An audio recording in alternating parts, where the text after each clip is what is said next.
Hello and welcome. I'm Yo Swimlu. You are listening to the Raptors Reaction Podcast, which is a presentation of ToonieBet Online Sportsbook and Casino. Raptors win tonight 119 to 108. Damn.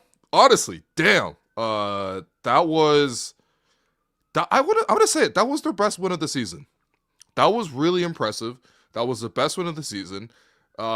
It's giving me whiplash how this week started with them getting punked by Houston and New Orleans, and then this weekend rebounded with that very impressive win and the comeback over Phoenix, and then this win, which was a comprehensive end-to-end. You're taking on the number one seed in your conference, the team that last time they came around pushed you around, beat you by 25, beat you with Paul Reed. Raptors in this span of the same week. I don't know how they did this. And they're simultaneously both the team that got punked and then they're the team tonight that were more physical than the Pistons. Such an impressive win for the Raptors.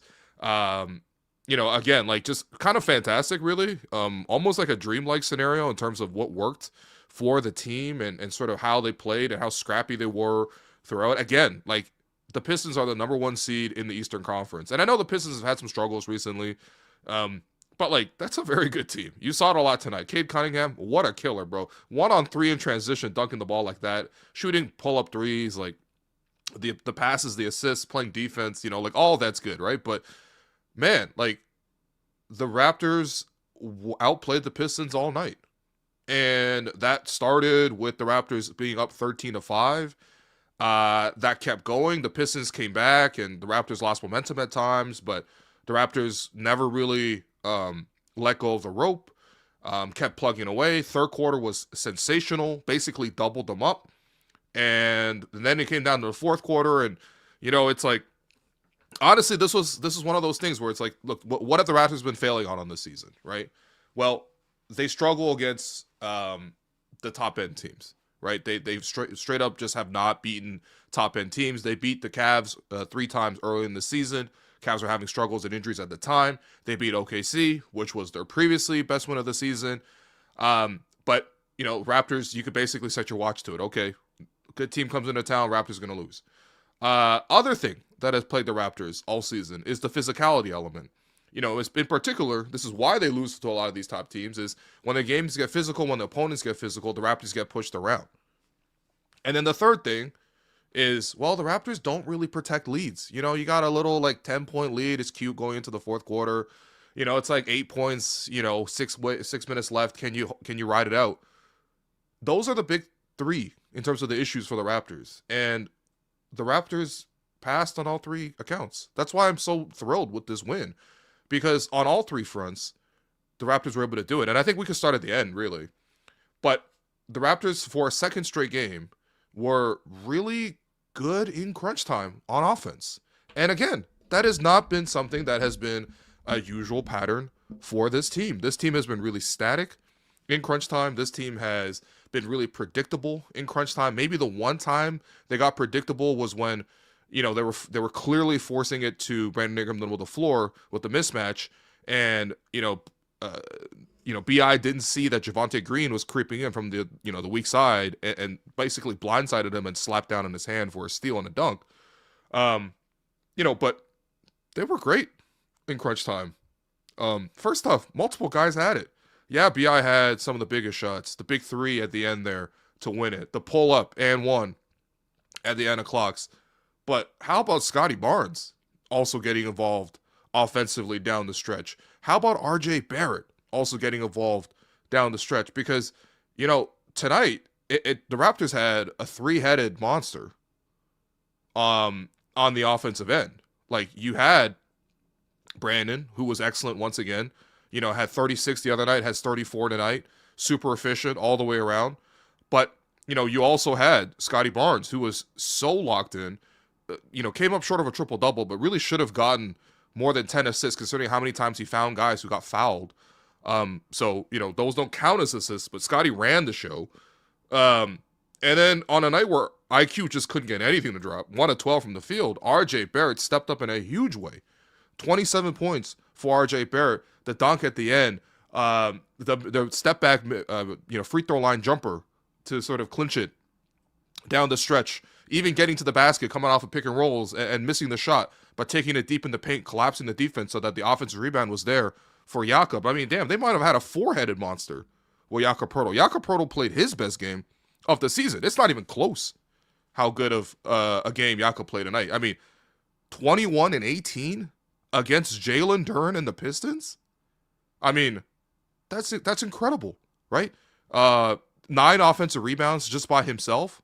I mean, Jakob single-handedly was, recycling everything. He's like the premium garbage man on your block, just picking up every little bit and just taking it away and just taking care of it and finishing everything, putbacks, the distribution. Also, in terms of the crunch time offense, I liked, just how the Raptors were screening tonight. There's a level of physicality that has to go into everything in particular, but I think besides offensive rebounding, which again is a huge factor when it comes to physicality, the other major reason why the Raptors won this game was how well they screened, which is like, not something that's exciting. We're not going to be like, oh man, breaking news, Raptors set some good screens. But damn, they set some good screens, right? And I'll illustrate it to you. 2 plays back-to-back at the start of the fourth quarter that helped the Raptors reestablish momentum, reestablish a double-digit lead.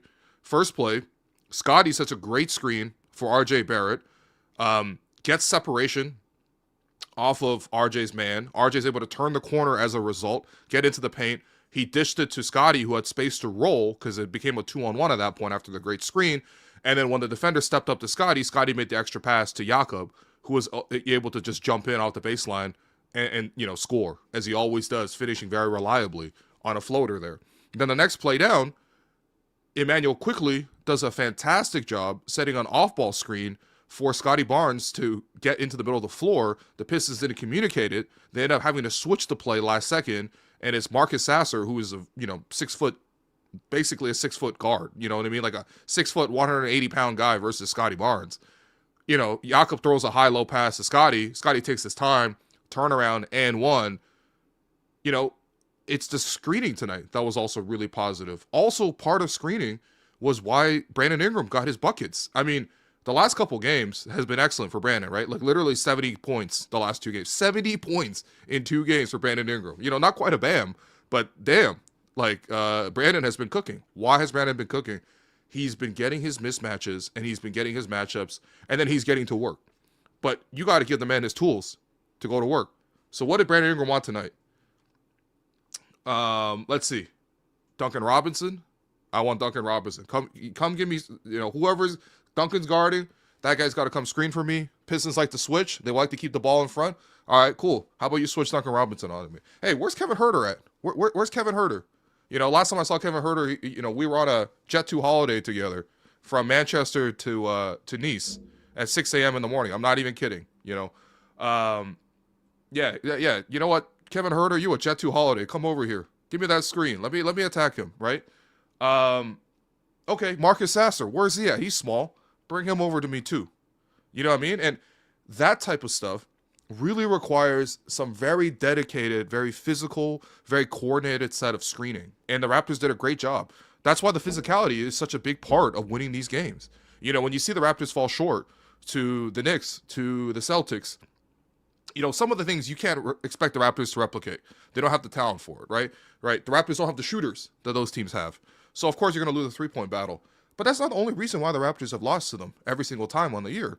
It's because of the fact that they get out-muscled. They get worked in the offensive glass. They don't, play with the physicality necessary to execute the offense. So, that's why I was so impressed. Because, again, the Pistons are another team that should come in and push you around. But the Raptors handled that all the way around. And then I think more than anything else, just the confidence, the swagger the Raptors played with tonight. I mean, again, they jumped all over the Pistons to start. Pistons had to call the first timeout. I love that, right? Because there was a stretch there where Darko was guaranteed to call the first timeout. But the Pistons had to call the first timeout. I thought Scottie did a great job starting off against Cade Cunningham. But what was interesting to me was Darko and the coaching staff basically made an adjustment midway through the game, and it was a pretty sizable one. You would think it would be Scottie Barnes guarding Cade Cunningham the whole game. the Raptors decided, you know what, actually, I want RJ Barrett guarding Cade Cunningham. And you might say, well, like, wait, hold on. Like, RJ's not even a strong defender. Like, why would I want him intentionally in the matchup against Cade Cunningham? Well, the Raptors did a great job of, I mean, first off, RJ did a great job of being physical with Cade, but the Raptors were able to then use Scottie as an off-ball, like, roamer, defender, helper, rebounder as well, because obviously if you're guarding the ball a lot of the time, like, you're probably not going to be available in rebounds as well. And it was awesome. I mean, the amount of plays Scottie made defensively tonight was ridiculous. You know, there was one sequence that I remember, and it ended with Scottie doing his classic, like, I look at a bad, basically Scottie has one of his signature moves is he looks at a guy who's a bad pull-up shooter, and he'll literally turn around and be like, nah, you're not making that. And he'll wave his hand at the guy too. This time it was Lasar Thompson. That guy cannot make a shot at all, okay? And he missed a shot. But if you watch back on that play, I think it was in the third quarter, Scottie makes like 3 separate rotations under the basket to stop 3 separate drives, and the Pistons got to settle for like the shittiest shot possible for them, which is an Lasar Thompson pull-up jumper, which Scottie rightfully goes, you're not making that. I'm going to turn around and get the rebound, which he did. Like, you know, Scottie's ability to, you know, guard the ball is one thing. And the Raptors have put him on the ball in a lot of these big matchups, right? You know, Raps played the Knicks. He was guarding Brunson. You know, Raps played, you know, the Pelicans. You know, he's got to be out there against Zion. You know, Raps play Houston. He's got to be against Kevin Durant. Of course, that's, you know, that's part of the job, especially as a defensive player of the year. But, I mean, him off ball, being available to come over and help, like, single-handedly stifled so many plays. And then I also want to give RJ his credit too, because you know what? 2 plays stood out to me in terms of like what gives you energy, what takes confidence away from the team, and what gives confidence in your own team. There was a play that the Pistons challenged in the first half, towards the end of the second quarter, where Cade Cunningham drove downhill and then served up a lob to Jalen Duren. It looked like a highlight play. But instead, the referees called it a charge. And I didn't even see what happened on the first time, but the Pistons, thankfully, they challenged it, so I got to see it many times. It was RJ Barrett, who wasn't even guarding Cade on that play, sliding over from his man off the corner, recognizing the drive early, standing in there for a charge. And upon review, RJ got there in position, in time, feet outside the circle, sacrificed his body, took the bump. That's a huge stop. That's a foul on Cade. And that's a huge stop. And you wasted the Pistons' challenge with that. Great play, RJ Barrett. And then another play where RJ got isolated one-on-one against Tobias Harris, who was also a problem tonight. Tobias Harris played great. But isolating against Tobias Harris, first he swipes the ball away. So Tobias got to go get it, reset, burn some more clock. And then he eventually forces Tobias into like a pretty heavily contested jumper that he missed. And it became a shot clock violation. And that happened right in front of the Raptors bench. And you saw all the coaches and all the players up on their feet applauding RJ for that. That's great. That's great stuff. That's commitment to winning, man. And I think more than anything else, everybody who stepped on the floor tonight showed that commitment to winning. You know, the second unit guys, I know they didn't really have standout games. I mean, nobody really did all that much off the bench, but it was the stuff that they needed to do in important moments, right? I'm talking about Jamal Shed, and his defensive pressure, knowing when to pass the ball, not forcing it. Literally took 4 shots tonight, but getting into the paint. You know, I had a play that was key where he had an open 3, turned it down, attacked the closeout instead, drove, collapsed the defense, and then kicked it out for Brandon Ingram for the same 3 at the top. But who would you rather have the shot, Brandon Ingram or Jamal Shed? You know, smart play. You know, smart stuff like that. Jakob Poeltl fighting for rebounds on the baseline against these huge Pistons. I mean, like, you know, Jacoby had a tough start to the game. He had to come in and guard Cade for a little bit. That wasn't working. Basically, Darko, cut him off and took him off that matchup. But watching Jacoby, who's still slender, who's still small, fighting for loose balls, getting them. You know, at one time, Cade got a technical foul for complaining. I mean, that's how you know you're getting to them, when their star player is complaining. And Jacoby's trolling him with, like, he hit the tech on him like 5 times because he was right there on that play. You know, a little bit of swagger like that. I think that's, you know, that's nice to see. Sandro, even though he missed a lot of the threes he took, 4 excellent threes for Sandro. Wasn't turning down the threes. I like that. They're going to drop eventually for him. But also playing big, playing physical. You know, his matchup tonight was Paul Reed. Paul Reed, last time he came to Toronto, had like a 30 ball. Like, I mean, that shouldn't even happen. But whatever. He had like a 30 ball. Well, tonight, his job was to outplay Paul Reed. is not the biggest deal in the world, but he did it. You know what I mean? And Sandro got in the middle, hit a three at the top finally at one point. You know, drove in, got fouled, like just what you would need. And then also his pressure on the perimeter. Okay, yeah, Sandro's not a big rebounder. Sandro's not a rim protector. Okay, fine then. I need you to be quick and athletic, right? You want to be a forward, be a forward. Go out there and pressure the ball, steal the ball. Sandro was doing that, you know? So like when I see this, I'm just really, you know, proud of how the Raptors handled this. And also, if people haven't noticed, Darko's been going into playoff mode. Darko's like, okay, all right, so you know what? This week we hit a low, right? The Pelicans game. Not only just losing the Pelicans game, not only losing the position of us in the top 6 and dropping in the play-in, but we got to face essentially like national scrutiny. Not just local, but national scrutiny when nobody stood up for Jamal Shed, right? And of course, he rectified that and he placed the statements in the correct way when he came back before the game against Phoenix. And he said, basically, I got a chance to look at the play. That'll never happen to us again. I'm like, okay, that's what I wanted to hear the first time around. But I'm happy he acknowledged that, right? But you know what? The actions are also important. How are you going to treat these games? Because for the Raptors, this is the first time for a young group because they're making it a playoff chase together. They're hunting it together. Yeah, there's RJ's been in the playoffs twice, and Scottie's been there once, and IQ's been there once, and BI's been there twice. But, you know what I mean? A lot of, like, they haven't done it together as a group. So, how are you guys going to handle it? Well, Darko's showing that urgency. 8-man rotation right now. All right? Grady Dick, no more. This whole, like, shuffling between Grady Dick and Jameson Battle, you know, whatever. Rearranging deck chairs on the Titanic. How about the solution is I play RJ Barrett more, who's been great, right? 7 out of the last 8 games, he's had 20 plus. Like, that's great. For your third option, that's actually fantastic, right? I'm going to value my challenges. I'm going to make very strategic timeouts and substitutions. Even the adjustments, right? One of the things that, again, the Raptors have been really struggling with is their crunch time execution. Crunch time has been great. Last 2 games, you know, I took a lot of time to really just highlight, you know, how Brandon got his buckets late and how Brandon orchestrated things and getting the ball to Brandon's hands. And the next game around, I'm like, okay, yeah, they're going to give it to Brandon, but I like that RJ got a couple of looks down the stretch because both times RJ got the ball to operate, he got a step back jumper and he got it to the rim where Jakob's able to tap it back in. That's great. 2 for 2 in crunch time is excellent. You know, Scottie getting the ball to make decisions in crunch time, also excellent. And I think first and lastly, like really lastly, it's just the level of physicality was truly, truly impressive by the Raptors tonight. It cannot be said enough how much the Pistons want to push you around, how much they want to take advantage, how much they typically win games on the margins by doing the stuff that the Raptors were doing, you know? And you could even watch tonight. How many times did the Raptors end up on the ground? How many times the guys, you know, wince because they got hit, right? Let's just count it, okay? IQ getting clubbed across the head by Asar Thompson. Wasn't even called a flagrant, but and to be fair, Asar did bite on the pump fake, swipe at the ball, and then on the follow through hit, you know, IQ in the face. You know, it's not really a flagrant, but you know, tell that to IQ who gets smacked across the head, right? How about Jamal Shed having Asar Thompson like jump on his back and essentially ride him under the basket? Yes, it's a foul, but that's a hard foul. You know what I mean? Tell that to Brandon Ingram, who has to hold his like, you know, ailing thumb. It's been bothering him for a couple months. You know, nothing too major. He's still playing through it, which is a huge credit to him.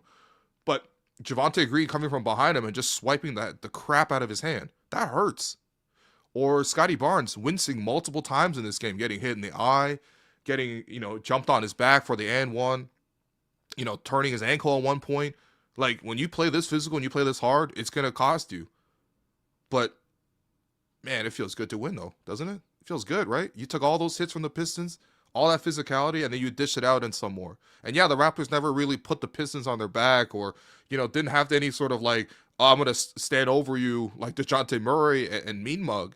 But it came in the moments that mattered. How they screened, how they got on the offensive glass, how they, you know, fought the Pistons for position, how even their weakest defenders like RJ were in there taking charges and getting stops and firing up the bench. There was no let up in intensity from the whole group. And that's how you prepare for the playoffs. So I'm really, really, really proud of the effort they had tonight. And I'm just hoping that, you know, if this team is able to do 2 things in the same week, which is how low they played on Wednesday against the Pelicans, and then by the time it comes to Sunday, we get to this. Well, then you know what this does? It injects a sense of belief, because my thing with them was they got a little predictable. You knew kind of what was going to happen with this team, and you knew that with good team they're going to lose, bad team they're going to win. They flipped the switch this week. They flipped the script this week, and so I don't know what's going to happen next, but I do really like the response by this team. That was really impressive by the group, and yeah, I mean, I'm just really, really excited about it. But you know what I'm also excited about? Hey, I want to call all Raptor fans right now, because this presentation is from Lotto Max. So, Raptor fans, Lotto Max and the Raptors have officially launched their Max Contract Fan Contest, where one winner will be given a chance to call the shots and personalize their own prize pack worth $50,000. So what prizes can you choose from? How about, I don't know, 2026 to 2027 Raptors season tickets? I mean, season tickets? But hold on. You can either get that, or you can get courtside tickets to 5 games next season. You can sit beside Glorilla. Or a chance to attend all home playoff games this year. Oh, I know the energy is going to be good. So visit the Raptors app to learn more and enter today. And don't forget to opt into our emails to hear about future chances to win. No purchase is necessary. 18 plus, Ontario only. Ends March 29, 2026. Grand prize winner to select one prize from each of Tier 1, Tier 2, and Tier 3. Visit the Toronto Raptors app for full context, rules, prize details, and how to enter. So, hey, that's pretty exciting. That's pretty exciting stuff. So, we're going to take a quick break here. We're going to get to one of our beloved sponsors, and then afterwards we will take your questions, because I know you guys are all pretty hype about this. Hey, Will, how are you holding up as the seasons start to shift here in Toronto? Honestly, I'm feeling pretty refreshed, man. We had a great time at NBA All-Star. Oh, it was so great to get some sun on the West Coast. Me and Jerome got to hang out together because we found the perfect place on Airbnb. Yeah, you already know the deal, okay? For all these road trips that we got, for all these personal trips that we got, first place we start is by looking for a great place on Airbnb, and there's always lots of options to pick from. Yeah, quick drive to the arena, so it was perfect for work. We were able to get back home pretty early every night, hang out in the living room together, watch old NBA All-Star games, and when we got sick of each other, we just each went to our separate rooms, which was just perfect. It was perfect, but I gotta say, some of these old All-Stars, they were a problem. Hey! Back in the day, they took that game real serious. But, you know, I think for us this time, we found a great spot where it was in a great neighborhood. We got to find our local breakfast places, which was huge. I mean, some of those smoothies just kept us alive on these trips, but we near some bars as well. And I think for what we wanted out of the trip, you know, both from a work and leisure perspective, it was absolutely perfect. Yeah, and I've got some vacation days banked, so definitely going to be booking a couple more trips here. And I'm definitely going to be using Airbnb, especially their guest favorites feature, which is going to show me the highest rated homes on Airbnb. Oh, hold on. I hope you got a room for me, because after all these trips, I got separation anxiety, man. Of course, bro. Whenever we book a place to stay on Airbnb, we know that we'll find something that works for us. Hey. Hey, man, you know who got separation anxiety? Jalen Duren trying to box out Jakob Poeltl, man. Jakob Poeltl was getting every one of those rebounds. All right. We appreciate you guys for all of that. Hey, Gerald, sorry, hold on. Correct. Before we get to the questions, I want to give a quick shout out to friend of the program, and obviously former Raptor, CJ Miles. Yeah, I didn't realize this. So I wasn't at the game today. I've been, to be honest, I'm kind of sick. So like, I'm trying not to be around people and make other people sick. So I wasn't at the arena tonight, but I wish I was, man. CJ Miles was at the arena tonight, and he's actually sitting baseline. This is where the photographers, or some of the photographers, are permitted to sit. And yeah, that's former Raptor CJ Miles, who was here during the bench mob season, 2020 or 2018. Was here for, I think, 2 years. No, 3 years maybe. But in any case, everyone knows who CJ Miles is. You know, fan favorite. And yeah, I guess, you know, I mean, first off, I mean, credit to CJ Miles. I actually used CJ's photo as a cover for, you know, the post on YouTube for the thumbnail. And like, these are some really nice photos, man. Like for a player who, I mean, this is kind of his hobby. You know, I've been seeing CJ at All-Star Weekend and Vegas and stuff like that. He's been around, and, you know, he's he's been always. I mean, the last couple times I've seen him, he's always had a camera on him, and I guess it's one of his pivots. But like, these are nice photos, man. Like, this is Scottie's incredible block. Chase down, you can see his hand is like basically at the top of the square right there. That's very, very impressive. That was a chase down block by Scottie Barnes. Nice little pensive photo of Brandon Ingram, who was absolutely cooking tonight. And then probably my favorite was just RJ waiting to check in. You know what I mean? And of course, for people who really know, that's also a friend of the program, Phil, from Raps PR, sitting right beside RJ there. But yeah, congrats to CJ, man. This is really cool. I love seeing players like pursue other hobbies, and obviously in retirement and stuff like that. But yeah, I mean, CJ has a lovely family. Keep growing as well.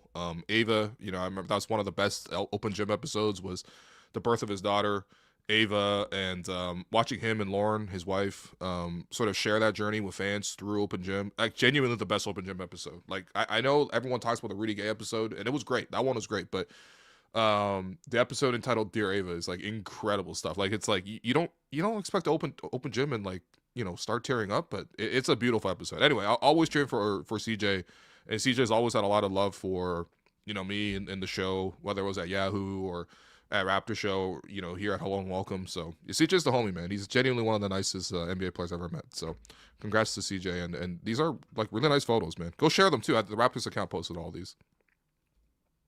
All right, we can get the questions now. First, we got to the money. First, we got $10. Lou, I got lots of respect for you, but you revealed yourself as a Yak hater last game. You need to apologize to Yak, and maybe don't even bring that weak talk again. You know what, Yak? I am sorry. You know what? I'm sorry. I think last game, I think all I really said was that it was a bad matchup for him. He wasn't playing well, and I really liked that Darko benched him down the stretch for Jakobi, which turned out to be the right call. I mean, the Suns had a lot of perimeter players out there. This game was really physical. I think if there's really, and I thought about the last couple episodes, and I think the critique that I had of Jakob, which I was just like, I don't think is an all situation player anymore, and more of a matchup dependent player. Like I think that's maybe going a little bit too far. I do think that like Yak overall is still a guy that I would trust in almost every matchup. But at the same time, what I said at that moment too was just with Jakob, okay, fine. If you're playing the Suns and they got 5 shooting guards out there, I don't really expect to play Jakob anymore. You know what I mean? Or if you're playing the Pelicans and they start small, I'm not really expecting to play Jakob all that much. But where I want Jakob to show up is against big physical teams like the Pistons. And that's exactly what he did tonight. And of course, it helps that he had his best game of the season. And they certainly don't win it in this fashion without Jakob. But man, that was just very impressive from Jakob. And I think it's on a human level, I'm happy for him because, dealing with the back issue is very difficult. I think that, a lot of us in the media, a lot of fans grew impatient with that. That's a true and honest reflection of it.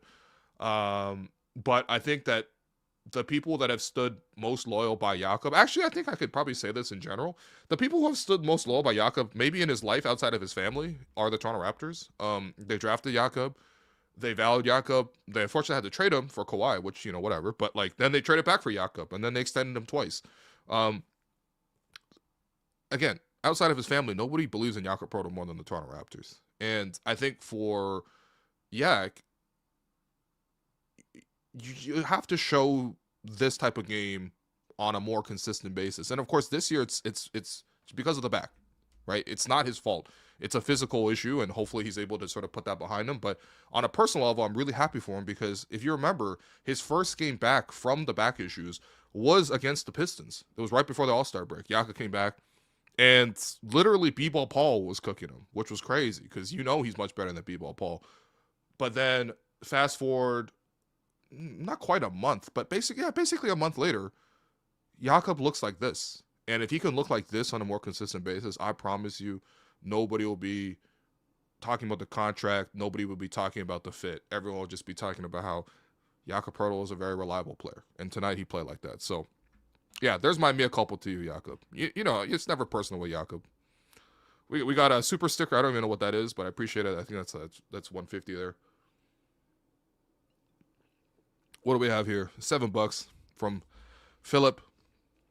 I don't like Scottie being the first sub every game. 8-0 run from the Pistons when he was on the bench. Why do you think Darko does that every game? You know what? Actually, I think Yeah, that's something I was noticing too. Again, like I wasn't at the arena tonight because I'm sick, but I did see the same thing there, which was the Raptors obviously hopped out to a great start, and then the Pistons basically immediately took the lead again once Scottie came out. It wasn't like I think it was like maybe 7:30 left in the first quarter, and then Scottie checked out. Like it's a bit early, but it's also the first time out, so.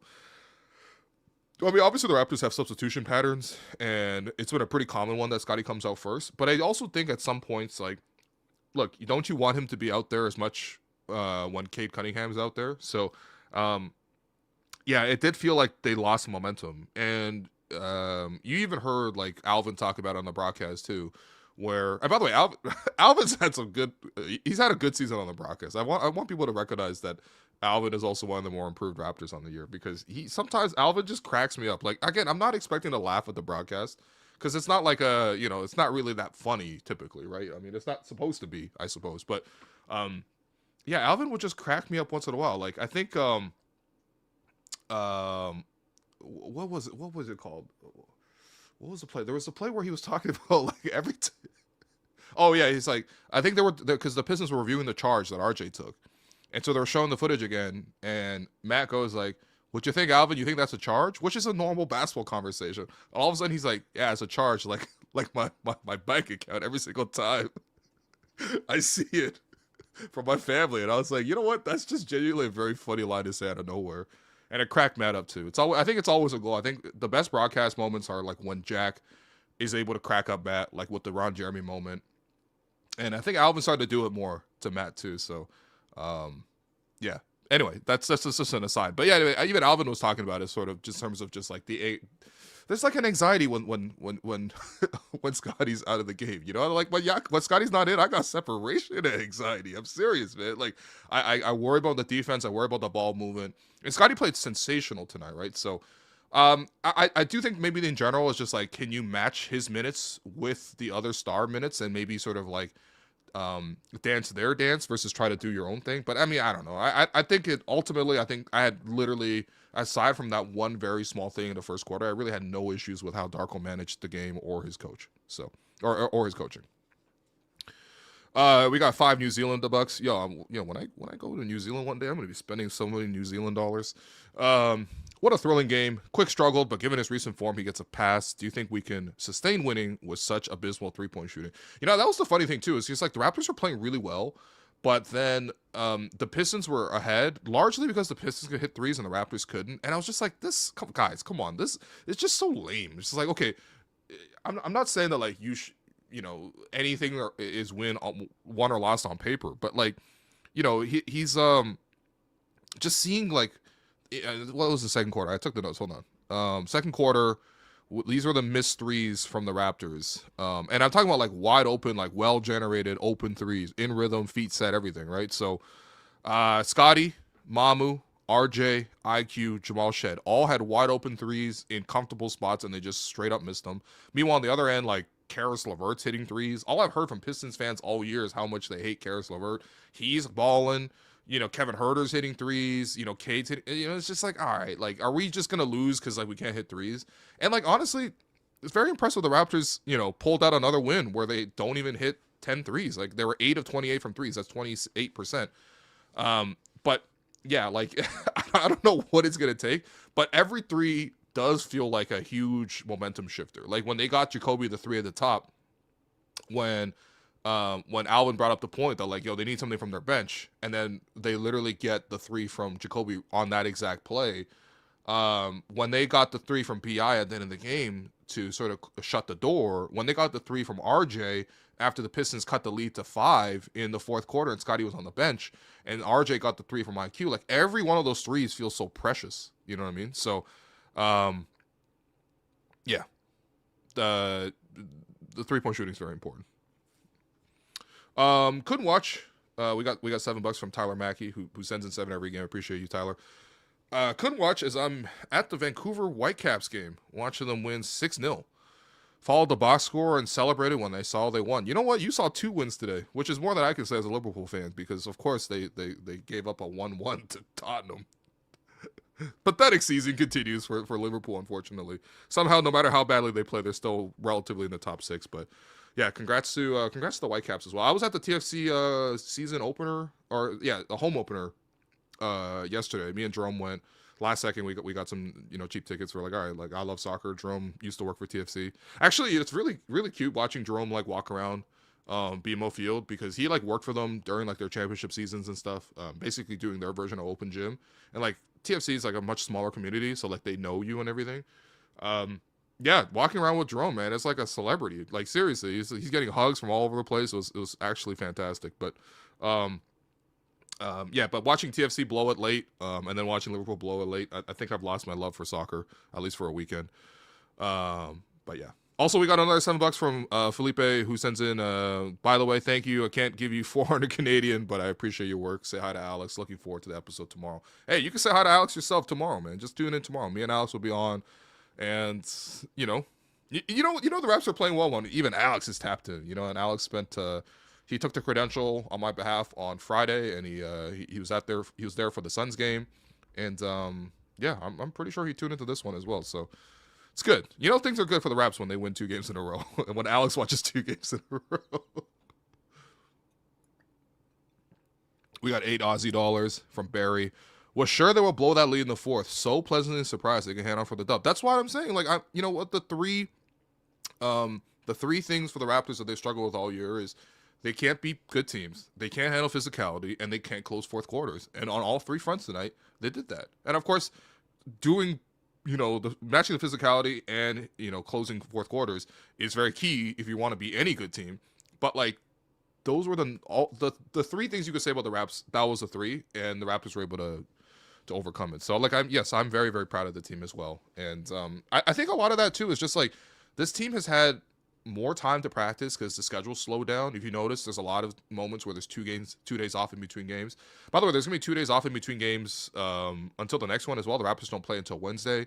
They have their fan day tomorrow. If you have, I don't know if they still tickets, but fan day is actually a really nice event.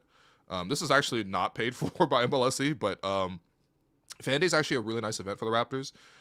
You got a real chance to obviously like just do multiple activations on the court, do a little shooting on the court as well. Obviously very cool to be able to play on the Scotiabank Arena court. Raptors players come out, they do some interactions and stuff like that. I mean, you're not seeing them play a game, but like, they really bring their energy too. It's like a really cheap way to interact with the players as well. And I think like affordability is very difficult when it comes to like watching a Raptors game or a Leafs game in particular in this town. And yeah, I think it's like $16. You know what I mean? So it's like something where if you have 3 kids, you can just easily bring them to the game. So, yeah, it's actually a really fun event. So I'm gonna see how I feel. Hopefully, I feel better, and I can actually attend the event tomorrow. But yeah, that's all. Go to Raptor Fan Day. All right, for the other questions as well. Thanks for everyone who sent in cash money of varying denominations. This comment here, the most annoying thing about this game is that they could be playing like this all the time, man. But amazing team win. You know what, though? I hear you, but these guys are human beings. They're not machines.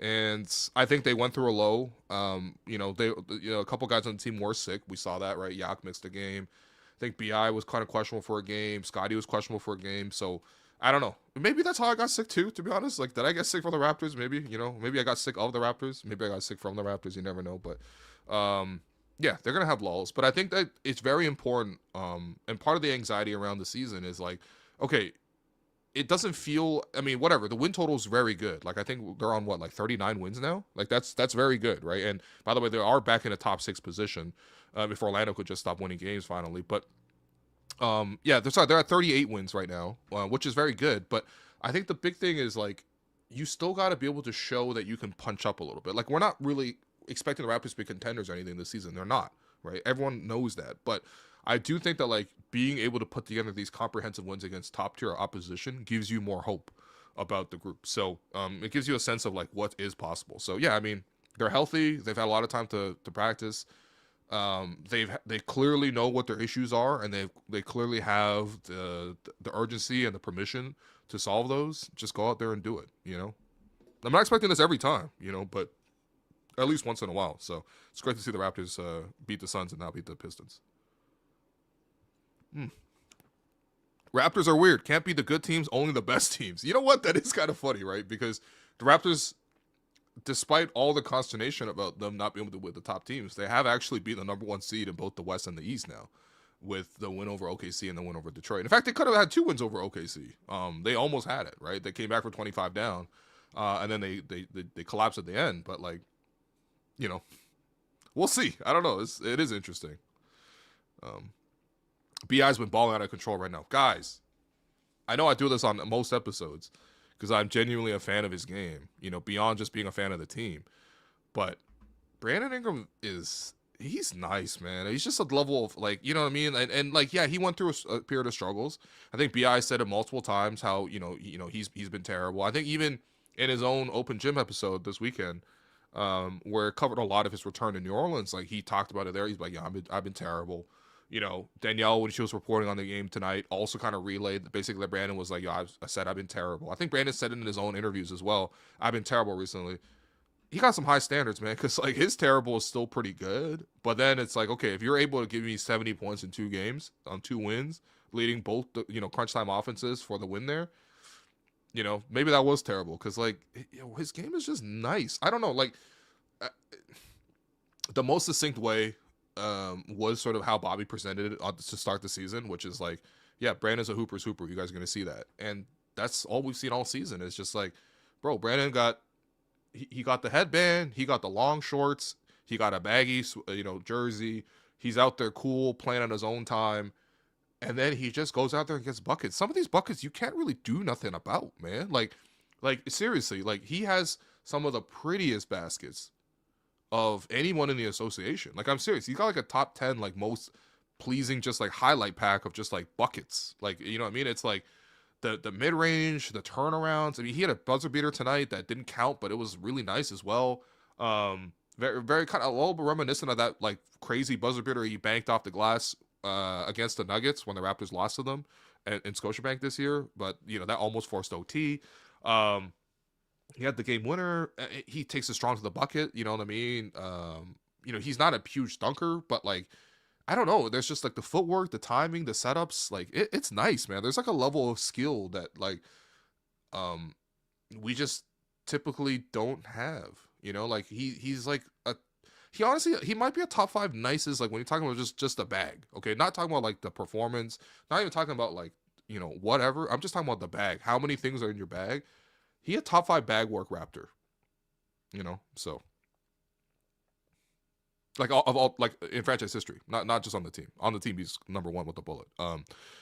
The reason why I think Darko might be a good coach is because we constantly do better in the third quarter. Shows a clear sign of good halftime adjustments. You know what? I like this. I think that's a really good point. Darko does do a really good job of usually making the right adjustments coming out of halftime. I think that part of also being a coach is also setting up the game, but the most difficult part is sort of how you read and manage the game and sort of having that sense of like where to go with certain moments. And yeah, I think he made a lot of in-game adjustments tonight that were really key. And again, some of the stuff was surprising. Like putting RJ on Cade is like very counterintuitive. That takes a level of creativity. So yeah. Having Scottie initiate the offense is something I'm glad they're leaning on. Yeah, I mean, one of the weird things was watching the Raptors in crunch time too, especially when they kept failing recently. It's like, and I made the point, it's like if you were a casual fan of the Raptors, like you didn't know anything, you're just like, I'm going to tune into the Raptor game, okay? And you watched, and I asked you, like, hey, who do you think the Raptors' top guy is? Who do you think their franchise player is? Based on watching the fourth quarter of this game that you randomly tuned into, they probably wouldn't say Scottie Barnes because like he just does it. He's like in the corner. Like remember the Pelicans game? One of the big critiques, I was just like, why is Scottie Barnes always in the corner? Like he's not good in the corner. What's the point of having him in the corner? It's like literally the worst place to have him. Yeah. So it's been great to sort of see him back in the thing of things, man. Fourth quarter's rotations much improved. You know what I saw this man taking a swing of cough syrup. No, it's a kombucha, okay? I'm trying to, like I said, man, I'm trying to get as much ginger into me as possible. This is the most tiny thing about me, man.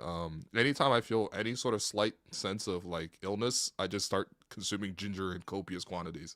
Ginger is like the one go-to move for everything. It's like Chinese people with spin moves, man. It's like Pascal with spin moves for Chinese people, is what I mean.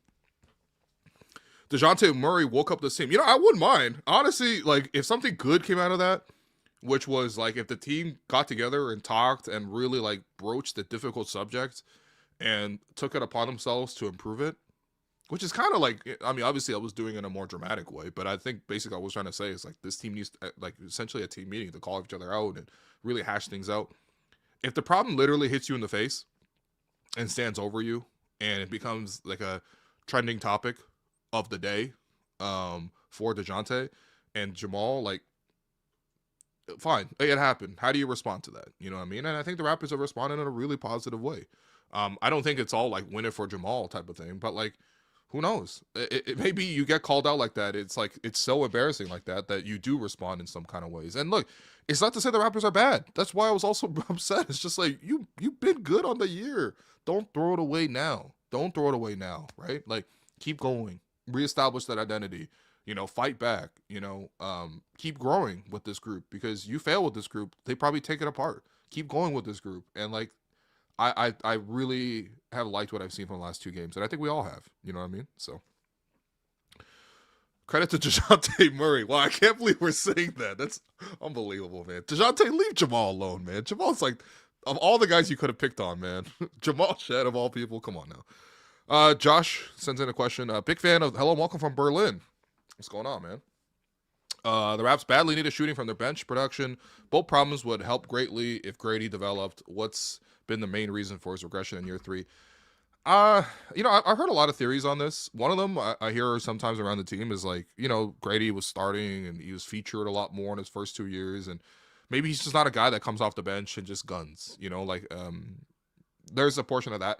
I think also a lot of it is just like the Raptors have really, emphasized sort of how much they want to improve physically, defensively with their physicality and everything like that. And for the most part, they've done that, right? But I think Grady lags behind on some of those fronts. Also, some of it is just like Grady doesn't fully control his own offense because he can't really dribble. If he's dribbling, he's basically attacking a closeout, and trying to go to the bucket. And then I think the biggest thing is he just hasn't been that consistent of a 3-point shooter. I don't know what to say about that. Like, he's just kind of like in a weird funk 3-point shooting wise. I know it's like a funk because like, because I watch a lot of the behind the scenes stuff in terms of like their warm ups, whether that's after practice when they let us in, or before games. Like I watch their warm ups, and I watch Grady's warm up a lot. There were previous years where I think Grady was like, I don't know what you would expect from a shooter in warm ups, like 65-70%. Making 2 out of every 3 shots type of thing. Recently I went to the warm ups and I watched it. And I was like, this, he's making like 40, maybe 1 and 3. You know what I mean? So it's like, and I know he's got a higher level than that in him. Whether that translates to the game is one thing or another. But it's like, if you're even struggling in warm ups, like it's that's gonna carry over. So I don't know. It's been a big adjustment from this year. I think a step back this year. I don't think there's like a guarantee that he's gonna be sort of. There's a guarantee for him to become anything in the league. I think that for a lot of young players, it kind of remind me of like chicks learning how to fly. You're like, they're in the nest getting fed by the mom for like a couple months, and then they got to jump off a cliff. Like, I don't know. I watch a lot of these nature videos, and like the birds just got to like literally take a leap of faith, and sometimes they fail and flop. Sometimes, they start flying and avoid getting crushed by the mountain. It's like that. You know what I mean? And I think for a couple guys, like, look, Jamal, I think he's like flying. I think like Jacoby, he's like flapping his wings. I think for Grady, like he has moments where he's flapping and flying, and then he's like losing momentum. And there's not a lot of like room in a winning season for a guy to sort of go through those ups and downs. And I think my biggest thing with Grady, and I have some level of trust in this, is just that he's able to maintain his confidence and just keep going. Whether that's here in Toronto or even elsewhere, like, I think he's a really nice kid. I think he comes from a really solid background. I've been able to meet both his parents. I spent time with him, obviously as part of our Gillette campaigns. Like, he's a good kid. He really is. And I do genuinely root for him. But as of right now, it doesn't really seem like there's much room for him as of this season. Sometimes you can jump on the train and sometimes you can't, so. Appreciate you, though. It's cool to have fans in Berlin. $10 from Angelo. Will always love watching the Rack Pod after Raps win. Vibes are immaculate. You got to get that. Okay, I don't know what this is. I think this is like the Chinese medicine to feel better. Because I'm not really sure. Hold on, because keep this comment up here, Kareem, because I want to look up what this is. If I'm thinking, it's like probably like the Chinese like cough syrup kind of thing. Yeah, exactly. This is this is another thing that every Chinese person has in their fridge is this. Actually, that's not in the fridge. In their medicine cabinet is this item. Yeah, this is the item. So it's like it's kind of like a Robitussin, but in Chinese. As always. It's a blend of herbs, and it's a little bit sweet, but largely kind of bitter. So, you know what? I'm not gonna lie to you. I think part of it is also, in terms of avoiding being ill, is sometimes you just gotta make the chill choice. You know what I mean? I wasn't making enough of the chill choice recently. Wasn't making enough of that chill choice recently. I was, outside all day watching TFC. Maybe that was it. Maybe it's watching both TFC and Liverpool concede late goals for very bland 1-1 draws.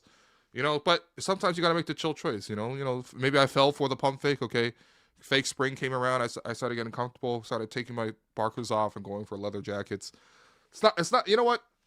Maybe I got a little too chilled out is my point. And basketball can be stressful. It was very stressful at the start of this week. It was very, excellent at the end of the week. And staying chill is always a winning play. So, when you're watching the game, put a couple Coors in the fridge. You wait for that mountain to turn blue. That's when the beer is as cold and refreshing as the Rockies themselves. So when that game heats up, why not make the chill choice by grabbing a crisp, refreshing Coors Light? Find Coors Light near you. Visit CoorsLightShop.ca. Celebrate responsibly. You must be of legal drinking age. Let's take more of your questions, man. This is a great episode right now. Angela follows up. I can't believe you don't know Pei Pa Cole. It's the honey cough syrup. Stuff is so good. No, of course I know it. I just don't know it by name. Do you know what I mean? Like it's just to me like the assorted like Asian herbal remedy for colds. Okay, I just don't know it by name. I'm sorry, guys. Of course I know what it is. I showed you the picture right away. Yes, I have this. Okay, this is a very common thing. Okay, everybody knows what this is, but I guess I never actually took the time to read the product. Streets calling me fake Asian. That's crazy, man. Come on now. It don't get more Asian than me, man. I had soya chicken for lunch. Anyway, Will, if the Raptors win a playoff series, is RJ an automatic re-sign, unless a no-brainer deal comes to fruition? You know what? Really happy for RJ. He's been playing well. He's been rounding into form. He's getting healthy again. And he's getting back to the point where he was at the start of the season, which was like, RJ feels not like a luxury, but like an essential for this team. A couple weeks ago, me and Alice were talking about like, who would you trust from the Raptors in a playoff setting? And we went through it, right? And the first two were like, okay, obviously we trust Scottie and Brandon. We also both instantly agree that Jakob was a guy we trust. In a playoff setting, we need his physicality, his rebounding, his screening, his defense. That's kind of what happened tonight, right? Obviously, like Brandon had the offense, 34. Scottie did everything across the board, played great defense. Almost had a triple double. Jakob was sensational, 21 and 18. And then the fourth thing we agreed on in terms of what we trust from the Raps was RJ's offense. And I think that like there's a lot of stuff that RJ does that doesn't look as pretty or whatever, but like it's very effective. You know what I mean? He's like, because a lot of RJ's buckets, when you watch them back, they're like jump stops and then push shot. Bump into a guy, like get under his arm and then scoop for the finish. Draw a foul in transition, make a cut here or there. Run a little pick and roll action, which I'm liking that the Raptors are putting RJ into more pick and roll actions. He's very good going downhill. Little jump stops, maybe a very occasional crossover pull up from the mid range, which he did that tonight as one of the clinching buckets down the stretch. It's not like you compare his bag to like Brandon's bag and you're like, okay, obviously there's a skill level difference. But like, it's also very essential. Like RJ gets all his buckets out the mud basically. And that, like, honestly, like there's a level of toughness of his offensive game where it's like, you can't quite deny him. Like, even if it feels like you like a lot of defenses, this will happen a lot. They'll cut off RJ's drive, and then RJ's like at the edge of the paint, right? Like maybe 5 feet away. And they're like, okay, I've done a good job. Most players in this situation are like, all right, drive's cut off. I'm gonna reset. Like IQ does this a lot. I'm cut off. I gotta reset, right? And the play just dies there. RJ has that like scorer's mentality where it's just like, okay, now I'm in the position. How can I score from here, right? Because that's what a scorer asks himself at all time. How can I score from this position? RJ will like pick up his dribble 5 feet away from the basket, outside the paint. It looks like he's gonna reset, and then he'll just like barge his shoulder into the defender, who create a tiny little gap, and then he'll pivot off of a foot and he'll like go in for a scoop. Like these are like some of the toughest ballers to defend because like you're like, when is it gonna be over? When is he gonna pass? And yeah, I mean, yes, RJ can also be a good passer out the pick and roll. He also had 5 assists tonight, no turnovers, but that is all. 2 assists. No, oh sorry, I'm looking at Jakob's line, but he can also pass a little bit too. But the point is that like, there is a level of toughness to RJ's game that I really do appreciate. So, I don't know. I've always rooted for RJ ever since he come to Toronto Raptors, and I watched them in person up close. I'm like, I appreciate his game, and I consistently feel like he's probably the most underrated guy on the Raps. This is nitpicking, but can we please figure out clock management to end quarters, 2-for-1s or last shot, please, Darko? I think this is actually partially indicative of the Raptors not having like very strong lead point guard play. This is like 2-for-1s are almost always initiated by the point guard. Like they're dictating tempo. This is one of the most like direct examples, and it's not a surprise that the 2 guys who did 2-for-1s the most are Kyle and Fred, right? So I think very occasionally you see them doing it, but Raptors are not particularly good at 2-for-1s, and I don't even mind as much for Darko to say, you know what, let's just get 1 good shot, because 2 rush shots for us are usually 2 just straight up 2 bad shots. So yeah. My Chinese beeswax pain cream changed my life. We'll cop this too. Yeah, maybe we'll have to drop this tomorrow. Actually, we might have to give you like the starter pack for random Chinese melody or ailments and things like that. But Asad, I know you got, I know you're open to these things. Nobody wants to be Chinese more than Assad. Okay, that's my guy right there.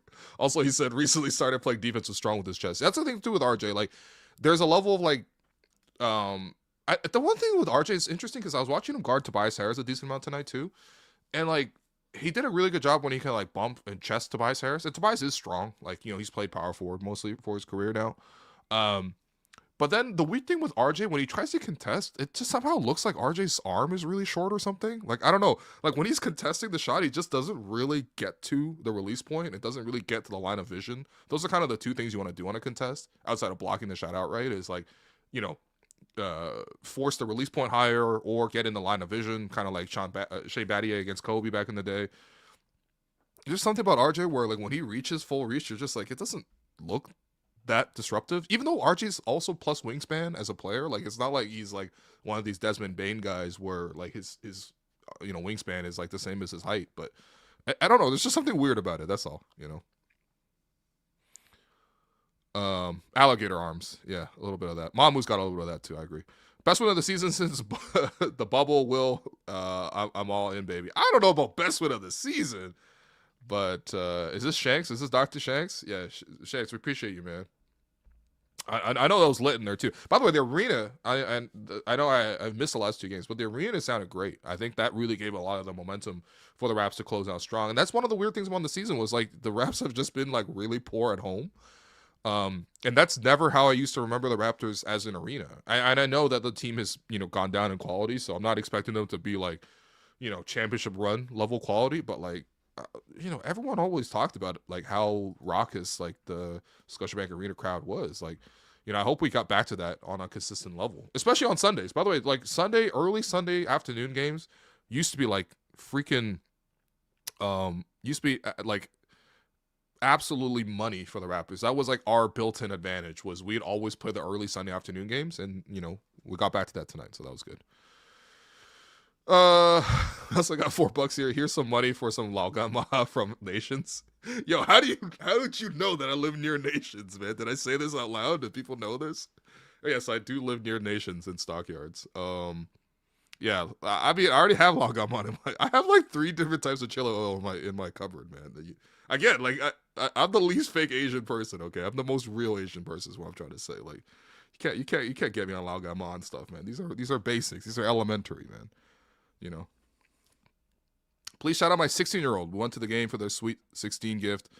What a win! Hey, that's a nice win. You know, I think one of my big things was I wish that growing up, like I wish that like my parents like took me to some Raptors games because like I straight up never attended a Raptors. Even I was watching the Raptors ever since I was like 10, basically.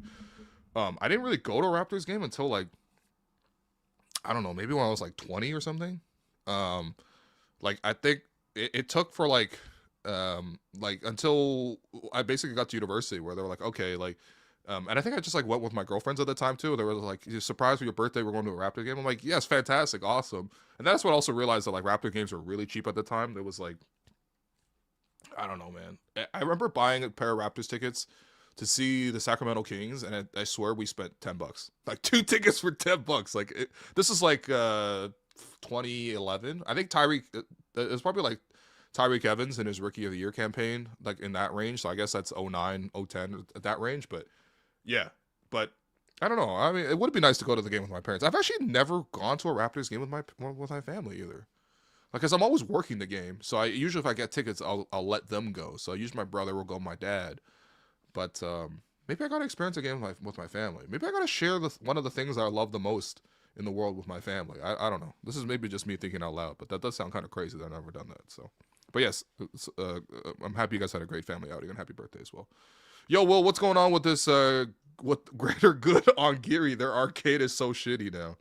Is it? I went there like a month ago. I mean, the arcade is the arcade, right? It's like I think it's been the same games in there for like a decade. Yo, does this person live in my neighborhood? Maybe, yo, who are you, man? Reveal yourself to me next time. Jeez, this guy going to the same spots I'm going. They're going to Greater Good. They're going to Nations. But yeah, I think Greater Goods had the same machines, right? So it's like the Simpsons game up there, like the one where you like walk around as like Homer and on Marge and you like hit people and stuff.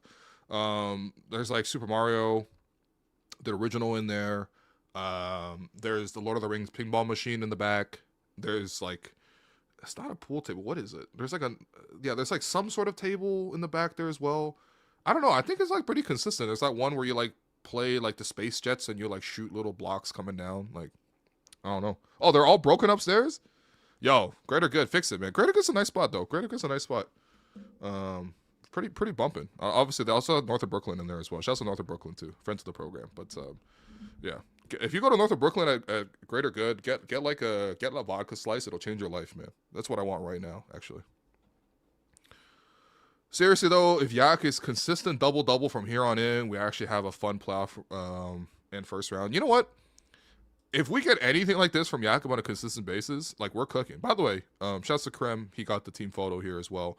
But of course, Jakob got the chain, man. Look at Big Yak. Big Yak. Big back Yak. Come on. Big back Yak playing his best game of the season, man. 21-18 against the Pistons. Thoroughly outplaying Jalen Duren, man. He did to Jalen Duren what Jalen Duren usually does to him. Like, it was great watching Yak tonight.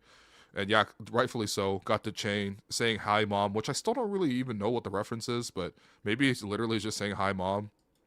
And then yeah, here's the team photo. Okay, you know, 2 places you see Grady Dick right now is the Gillette commercial and the team photo. But yeah, Grady with the flex, Scottie with the hi, mom. You know, whoa, what is this? Yo, Chucky Hepburn not in team gear.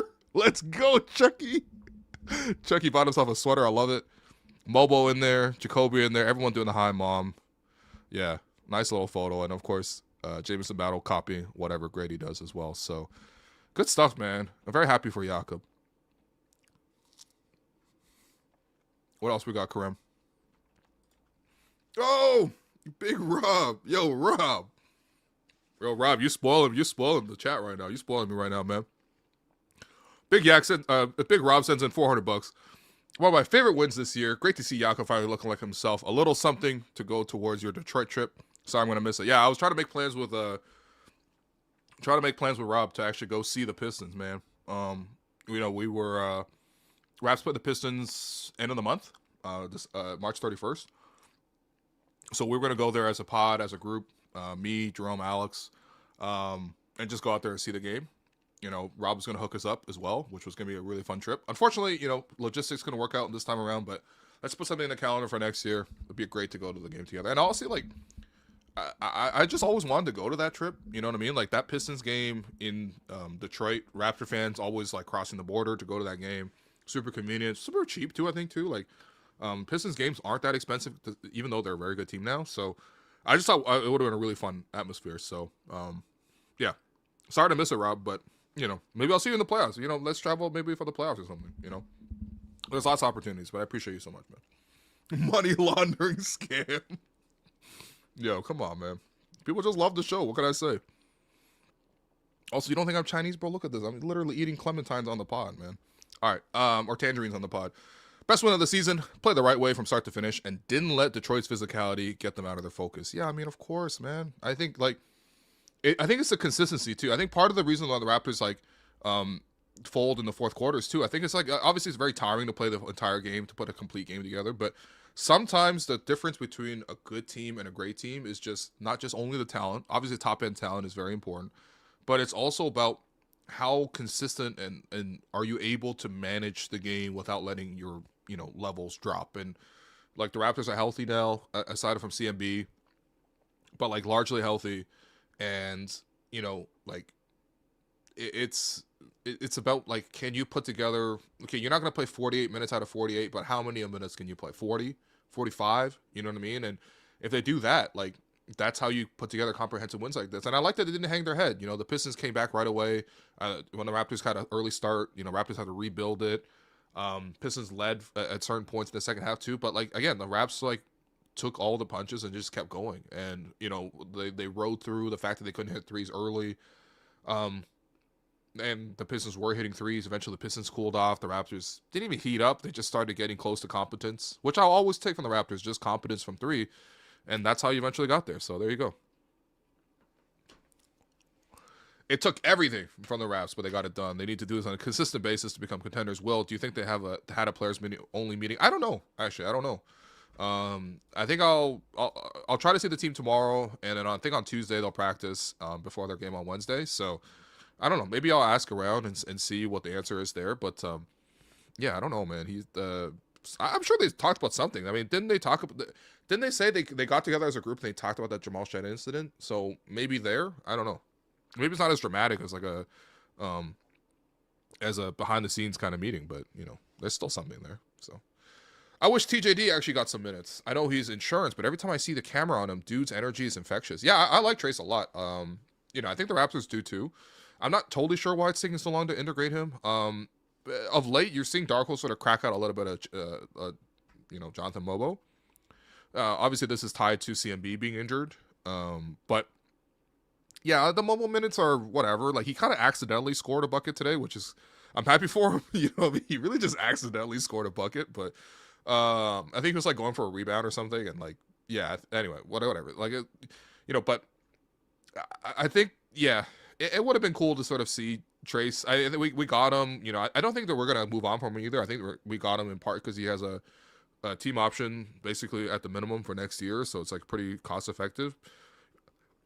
Just want to see what it looks like, with Trace. But yeah,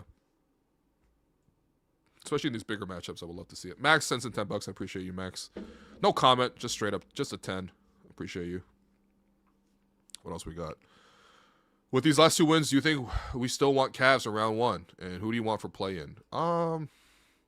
Yeah, I think out of the realistic opponents, I'd probably take the Cavs still. I think the Raptors, I think they could win the physicality battle against the Cavs. I'll just say that much.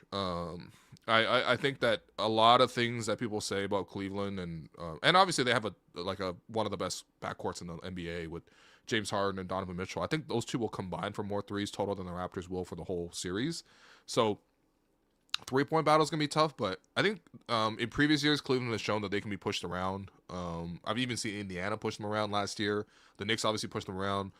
The Magic gave them 7 games as well. So out of all the teams, I probably won't want Cleveland. I still think the Raps ultimately lose that round to Cleveland. I think the separating factor is the 3-point shooting. Which probably will be the ultimate undoing of the Raptors. But yeah, out of all the opponents, I probably take them. And then in the play-in, I don't know, man. It's a one game. I think the Raptors can beat any of those teams in the play-in, to be honest, in a one game. but I think they could also lose to all those teams. I guess if I had to pick one, probably Atlanta, considering the Raptors have done really, they swept Atlanta on the season. But yeah. I miss Nick Nurse, not gonna lie, but tonight was amazing. What? What do you mean I miss Nick Nurse, man? What do we miss about Nick Nurse? What do we miss, man? You want someone to bring a guitar to the game? You want Darko to serenade you? You know what I mean? Anyway, here's Wonderwall. Nah, man, come on. Nah, I miss Nick as an in-game like sicko in terms of like thinking. By the way, if you miss Nick, you probably will love the fact that I keep seeing Darko in a deep squat these days, like that Nick Nurse squat. Like he keeps doing that. It's been very funny watching him. But yeah, I don't know. I think it's fine. It's fine. I don't think the players miss Nick. I'll say that much. Trade Yak. He makes too much. Okay, yeah, we obviously this is like a sarcastic comment, tongue in cheek.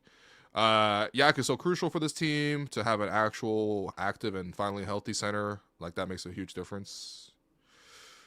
Yeah, absolutely. Absolutely. He's vital. I mean, that's why they paid him. That's why they traded for him. They paid him. There's so much consternation around it. I think if he played like this on a consistent basis, I mean, hey, if he played like this on a consistent basis, he's an all-star. But, obviously he's not going to do that. But, he's a very good player. He was actually Raptors' second best player last season. Like, behind Scottie was him, right? So, I think this season was the back issues and getting consistent. But I'm hoping he's okay. He's been relatively okay since coming back. Hopefully he stays like that. And you guys have a huge impact. No one else can do for the team what Jakob does for the team. BI with 36 minutes and no assists is kind of nuts. I mean, it's not like he wasn't passing the ball, but like a lot of, I don't know. These players aren't going to give you the same stat line every game. I do agree that it is kind of strange to see him take 25 shots and not record a single assist, but I think a lot of the game plan tonight was let's get Brandon Ingram a mismatch against their wings, right? So it's like Kevin Huerter, it's like Duncan Robinson, it's some of their smaller point guards, and having to play off of that. I think he made some good passes in the flow of things. It didn't even feel like he was ball hogging at any points either. So I don't know. And it didn't really feel like he was dribbling out the clock either. So they weren't playing too slow. I don't know. I had no issues with it. I think it's just a weird quirk. That's all. Well, if you were advising Bobby, who would you ask him to pursue in the offseason? Trades and free agents. And which positions would you ask him to shore up using the draft? If I was advising Bobby, man, come on. How much influence do you think I have, man? Like, do you honestly? Okay. Yeah, I'm gonna take this question seriously. Okay, because like, I guess I could suggest to Bobby a move. In all my time talking to Bobby, I don't think I've ever been like, hey, you should trade for this guy. You know what I mean? Like, I've never taken that sort of relationship there. But what would I say? I think this team could really use a second unit creator. That if you're able to bring one, I guess they ultimately want Jamal to get there, but even like I don't know, like a second, like a basically a lead point guard would really, really help. I think that's what this team is ultimately missing is like you get Scottie, you get Brandon, and if you got like an elite point guard like a Drew Holiday in his prime, like that would be awesome for this group. And then the draft. I mean, the draft, they're pretty straightforward on the draft. They're like, we're going to take best player available. They literally never once draft for fit. So that's my advice, which I would not give. Okay, that's not how we do things. This is not. I just ask him for scoops, and he usually denies them. Everybody needs to be confident down the stretch. Stop relying on just BI on every possession and clutch. If IQ, RJ, Scottie keep that confidence in close games, we're set. You know what? Yeah, I like that. I like that a lot. Obviously, IQ tonight, he didn't have it going. So, but they went through a lot of guys. RJ, Scottie both got turns at it. Like, it makes it less predictable. It makes it a lot less predictable, which is a lot of the key. The part of being effective on offense is the element of surprise. Everyone knows you're going to go to BI, but you got other options too. Would have been a blowout if IQ played average. Yeah, whatever. It's fine. I thought IQ played fine. He just missed shots. Like, he wasn't even taking bad shots, to be honest. I hope Dominican Republic beats the States tonight, but the funniest World Baseball Classic result will be Venezuela beating U.S. in the finals. That would be pretty funny, actually. Very surprised that Venezuela beat Japan, though. But, yeah, World Baseball Classic seems like a vibe. I don't know, man. It's just like the fans, like people celebrating. It just feels very positive all the way around. I never remember, World Baseball Classic being this big of a tournament, but maybe baseball's back. Actually, that might be one of the things. Especially in Toronto, I know baseball's back because the Jays are really good again. But, like, baseball just as a sport feels more fun. I don't know, like there's more room for celebration. I think like they sped up the game. Like I think, and again, I'm not like following baseball to that degree, so like I'm sure that there'll be other things. Like I think they might have a labor dispute coming up and all that, but like I think honestly, like baseball has actually done a really good job improving their game. Like games are now no longer 3.5 hours. Every game isn't just like Red Sox Yankees Sunday Night Baseball, and it's like Kurt Schilling's on the mound against like I don't know, whoever. Um, yeah, I don't know. It's just baseball is generally more fun, and I do like a lot of the personalities. Also, the top end talents look kind of crazy to me. Like they're kind of getting back to that level. I think for a while they kind of like plateaued in a way. Like their top stars weren't that exciting, to me. Versus like now, it's like I mean, obviously as Jays fans, we have we're very scarred when it comes to the Dodgers, but it's like objectively, show is incredible to watch. I mean, you watch some of these top talents across, like Dominican Republic has like 5 of these, including Vladdy, but it's like there's so many impressive young players to watch. Even Aaron Judge, even though he's mad boring and stuff like that, the guy hits like 400-foot home runs like every other game. So it's just like, I don't know, it's fun. It's fun. I really, really enjoying the comeuppance of the reemergence of baseball. I love Ingram, but his lack of opponent awareness who are stealing the ball from behind gives me anxiety when he's dribbling. Yeah, I mean, I think that's part of like him being tall, him playing on his own pace. Him not being weak, but like he's obviously a more slender, so sometimes guys like knock him off the ball. I mean, that's probably his one weakness actually. So yeah, I agree. I would love for them to have 0 weaknesses. Would be nice. Will, would you still have drafted Yang Hansen? Did I say I wanted Yang Hansen with the 9th pick? I didn't say that, did I? I think I wanted a Chinese guy, but I think you're pretty clear where I was coming from. No, but I like Yang's game. To be honest, like I've watched very little of his game because he's largely played in the G League for the Rip City Remix, which I think is actually kind of a sick name. We'll love actually a Yang Hansen jersey for the Rip City Remix. But I did get a chance to talk to our Blizzards reporter out there, Sean Highkin of the Rose Garden Report. Go subscribe. But and then yeah, Sean's like, yeah, the front office there is really happy with Yang's progress. He certainly needs to grow more physically, and it's not a guarantee that he'll adapt to the speed of the game. But that kid's skilled. That kid has personality. And as a Chinese fan, I only have like 2 players to root for, so I wouldn't rooting for him. Okay, he was supposed to be Chinese Jokic. I mean, I don't know. He's like 19 years old. He's like 20 years old. I mean, come on, no. I mean, that's like saying Brazil fans gotta be accountable to Bruno not being Bruno, Brazilian Kevin Durant. It's like it happens, man. No, he's talented. He's nice. He hasn't really quite been there yet. Do we have hope for this team now in the playoffs? The only issue is we got to get back to the 5th seed. We can't say 6 because we do that, we face the Knicks in the playoffs and it'll be a sweep. Yeah, like I keep saying, man, the worst case scenario is the Raptors face the Knicks. Okay, I'm not trying to lose to a team 9 times in 1 year, but I think the Knicks is also a tough scenario because like they have Cat, which is really difficult for Jakob to handle. Like the 3-point shooting element, but also his size. So the Raptors simultaneously need Yak's size to contend against him, while also not having to cover for Yak because the 3-point shooting from Cat. I also think it's hard because the Raptors don't have a natural matchup against Jalen Brunson. Like it's just a horrible matchup. I don't know what to say. Like it literally, like they also have good wings, to sort of shut down RJ and Brandon. The Knicks are the number 1 matchup for me to miss. So yeah. Raps really attacked Duncan and took him out the game, made him a non-factor after he had a couple good games. So yeah, I mean, Duncan Robinson's been really tough for the Pistons. He held him to 1 point tonight. Yeah, I mean, that's part of the reason why the Raptors won is like how well they defended Duncan. They also put him in tons of ball screen actions and made him pick up a bunch of fouls. He had 5 fouls. Duncan's not even typically that bad of a defender, but again, I think the Raptors tonight, what was really notable was how well they screened. I know it's like it's so like anti-combative to be like, yo, they screened so well today. Yo, we'll look at my team screening, but no, they screened really well, and that's how you got these mismatches to attack. So did a great job with that. Taryn sends it. Yo, what's up, Taryn? What's going on, man? Why doesn't Scottie drive more to the basket? It feels like everyone else, Mamu, IQ, Shed, etc., drives more than he does. Wouldn't he be a better finisher? Maybe I'm missing something. Yeah, I think this is like a good question to ask because I think a lot of people want to see that. And obviously, Scottie's like a superhuman when he drives. He's like very strong. He's very tall. He's athletic. You know, he could dunk the ball with one hand. He could basically palm the ball. These are all like really good things to have when going to the basket. He can finish with either hand.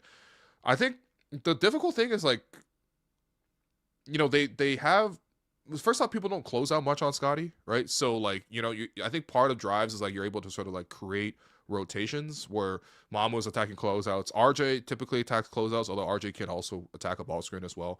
Scottie's not a guy who like generates a lot of his own momentum going to the basket. So what I mean by that is like he's not crossing a guy up and like shifting a guy one way and then driving the other way kind of thing, or like driving that angle and you know, pushing them under the basket. He doesn't have that level of shiftiness or even ball handling, I feel like, that, you know, consistently creates that gaps for himself. But what I really liked tonight was like one way you can sort of substitute that is like, can you set better screens so that there is a pocket to roll into? And I'm not expecting him to, that's not really a drive. That's more of a, that's literally a roll. I mean, he doesn't have the ball typically when he starts one of those things, but like, yeah, those type of things where if he's able to improve as a screener, I know we've been talking about this for several years, and it's not something that maybe he feels particularly like he's not prioritizing, you know what I mean? But like screening can be really, really good for Scottie, and if he's an effective screener more of the time, popping open, you know, gaps in the defense, then when he catches the ball on the move to the basket, that's probably my favorite thing that I like him doing on offense, is because he is such a quick processor in terms of when he's going to make the pass. Like, you watch some of the passes he made to Jakob Poeltl tonight, where he's like going to the basket and then like no look touch pass, and Jakob's got good hands, but those are great passes that Scottie throws.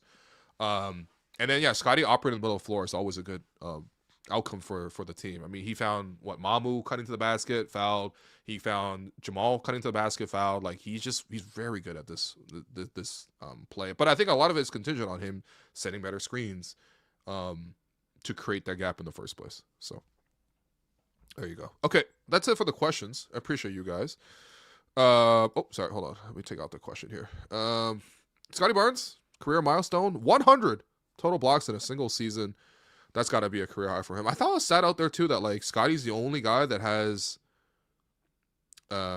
over 80 steals and over 80 blocks. I don't know. It's very impressive that he's like, you know, I mean, doing this on a consistent basis. This is why there's like, I mean, it's starting to get to the point of outright propaganda, but you know what? It's fine. This is maybe the least harmful levels of propaganda is defensive player of the year propaganda. But like, yeah, I mean, you know what? Actually, this is my hot take. This is my hot take right now. Okay. It's not fair that regular human beings have to contend with Victor Wembanyama for defensive player of the year, okay? They should create a defensive human of the year, okay? You can give alien of the year to Victor Wembanyama every year because he deserves it. He is the best defender in the NBA. He makes the biggest impact. Nobody is arguing this, and as long as he plays enough games, he's going to get it, okay? But I don't want to see 10 of these in a row for Wemby. Make a second defensive player of the year, defensive human being of the year. And this year, I really think that Scottie Barnes should get that award. Like, out of all the other defenders, Scottie's been sensational on the defensive end. He literally guards 1 through 5. He's very good on the ball, but he's amazing off the ball.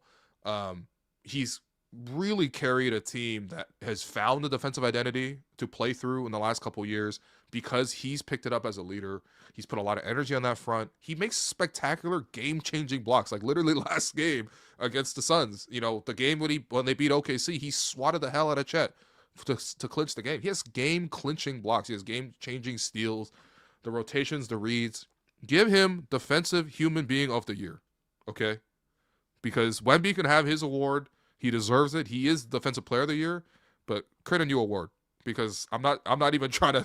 I don't want to see him winning 10 of these. It's not fair. No one else can get recognized except for Wemby, because obviously no one can contend with what he does. But yeah, out of all the regular players, Scottie is been great on that front. So, before we get to the 3 stars, well, you know that this next segment is a presentation of ToonieBet, online sportsbook and casino, thousands of slot games and live casino at your fingertips, and a sportsbook made for Ontario. Get your game on with Toonie. All right, so I'm looking around, and there's a couple of key games happening, okay, tomorrow. And I don't think anything's more important than this Atlanta versus Orlando game, which is kind of funny to say because I'm like, at no other point have I been so invested Orlando Magic versus Atlanta Hawks. But two teams, two of the hottest teams in the NBA right now. Atlanta, I think they're on like a 9-game win streak. They've beaten like every tanking team in the world somehow to get here. And then Orlando has actually slightly surpassed the Raptors in the standings. But basically, these are the two teams that the Raptors are really, really close with at the moment. I think if I had to pick between the two, I think it's weird matchup because Orlando's all physical and then Atlanta's like so offensively driven and they're so fast and they share the ball so well. But I do think that between the two, I still see the Magic winning this matchup. The Magic are on a really good roll right now. I'll be personally rooting for the Hawks, and they are favored -125. But I think I got to go with Orlando to win it. But yeah, it's a pretty close game. It's like 1.5 points is the spread for this game. So I'll be tuning into that on Monday. But make sure you hit up ToonieBet.com for all your sport betting needs. ToonieBet is licensed and regulated by the AGCO and iGaming Ontario, 19 plus Ontario only. Please play responsibly. Okay, wrap up here. Our 3 stars from tonight's game. Oh man, the hard thing with 3 stars is there are only 3 because like realistically there should be 4 stars. If you're gonna give me 4 stars, it's easy. Brandon Ingram, RJ Barrett, Scottie Barnes, Jakob Poeltl. Boom, boom, boom, boom, easily, right? But if I gotta cut one of these guys, oh man. Okay, obviously Jakob's getting the first star. Jakob was sensational tonight. Got this chain. I might be the first star for Jakob on the season. So congrats to Yak. Big back Yak on the loose here. I gotta give Brandon the second star just for the scoring. 34 points is a lot. I mean, the fact that he actually outscored Cade Cunningham, which is very impressive. Cade at 33. And then third star. Is this Scottie's defense or RJ's offense? With all due respect to RJ, but I think Scottie's defense was a little bit more important in this game. You could even argue Scottie was the most impactful player for the Raptors, even ahead of Jakob. But Jakob's so good, and also I'm gonna flip it. So Jakob's gonna be the first star, Scottie's my second star, Brandon will be the third star. But yeah, Scottie with 14, 10 rebounds, 8 assists, a steal, 3 blocks. RJ, I'm sorry, buddy, but if there was a fourth star, I'd give it to you.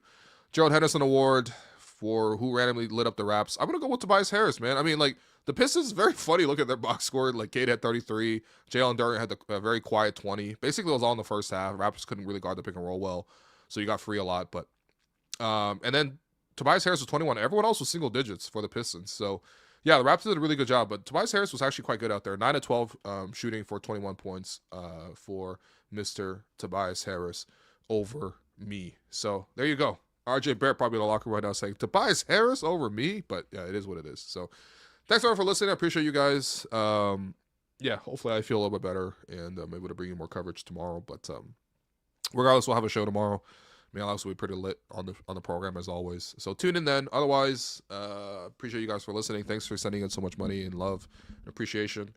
And we'll see you tomorrow. Peace.